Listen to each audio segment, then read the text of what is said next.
அலைக்கும் வரஹ்மத்துல்லாஹி வபரகாத்துஹு. அளவற்ற அருளாளனும் நிகரற்ற அன்புடனுமாகிய அல்லாஹிற்கு எல்லா புகழும், ஏக இறைவனின் சாந்தியும் சமாதானமும் நம் அனைவரின் மீதும் என்றென்றும் உண்டாவதாக. ஆமீன். அல்ஹம்துலில்லாஹ். யாரெல்லாம் லாஸ்ட் வீடியோவில் எனக்கு துவா செய்யுங்கன்னு சொல்லியிருந்தீங்களோ அந்த ஒவ்வொருத்தருக்காகவுமே நாங்கள் துவா செஞ்சோம். எங்களுக்காக நீங்கள் துவா செய்யுங்க. ஒரு முஸ்லீம் இன்னொரு முஸ்லீமுக்காக மறைமுகமாக துவா செய்யும் போது அல்லாஹு தாலா அந்த துவா உடனே கபூல் செய்கிறான். மேலும் பக்கத்தில் ஒரு மலக்கு நின்று கொண்டு அல்லாஹ் இவருக்கு நீ அதே போல கொடு அப்படின்னு நமக்காக துவா செய்கிறாங்க. எனவே துவாவின் மூலம் ஒன்றிணைவோம் இன்ஷா அல்லாஹ்.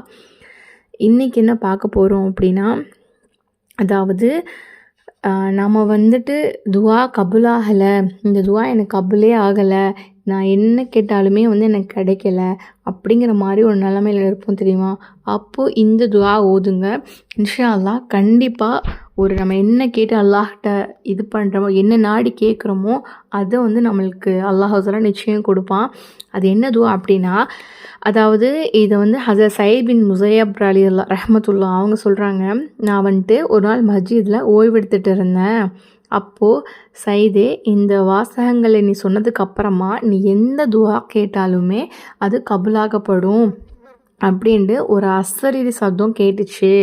அப்போ இந்த வாசகம் என்ன அப்படின்னா, அல்லாஹும்ம இன்னக மலிகுன் முக்ததிரும் மா தஷாஉ மின் அம்ரி யகூனு.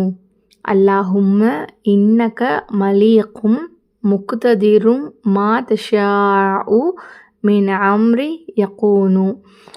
அதாவது இதனுடைய அர்த்தம் என்னன்னா, யா அல்லாஹ் நிச்சயமாக நீ சக்தி வாய்ந்த அரசனாவாய், நீ நாடுகின்ற காரியமே உண்டாகும்.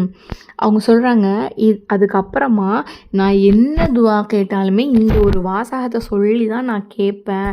அப்போலேருந்து என்னுடைய துவா ஒரு துவா கூட கபுலாகாமல் இருந்ததே கிடையாது அப்படின்னு சொல்லியிருக்காங்க. அதெல்லாம் பல அறிஞர்களும் இந்த ஒரு துவா சொல்லியிருக்காங்க. அது ஒரு நல்ல ஒரு கைகண்ட ஒரு பலனுள்ள ஒரு அமல். இன்ஷா அல்லாஹ் ஒவ்வொரு தொழுகைக்கு பிறகுமே இந்த வாசகங்களை ஓதிட்டு அதுக்கப்புறம் துவா செய்யுங்க. முக்கியமாக நம்ம கேட்குற துவாக்கள் அல்லாஹ் இடத்துல கபுலாகும். இந்த வார்த்தையோட இதுவே அதுதான். அதாவது நிச்சயமாக நீ சக்தி வாய்ந்த அரசன். நம்ம அல்லாஹ் ரொம்ப புகழ்கிறோம். நீ தான் அரசன், நீ நாடுகின்ற காரியம் மட்டும்தான் நடக்கும் அப்படின்ட்டு நம்ம அழைக்கும் போது நிச்சயமாக நம்ம அழைப்பாளர்களுக்கு அல்லாஹு தாலா பதிலளிக்கக்கூடியவனாக இருக்கான். அதனால் இது ஓதுறதுக்கு முன்னாடி 11 சலவாத்தும், அதுக்கப்புறம் இந்த துவாவை கேட்டுட்டு பின்னாடி 11 சலவாத்தும் ஓதி முடிச்சுட்டு அல்லாஹ் இடத்துல நம்மளுடைய நாட்டங்களை கேளுங்க.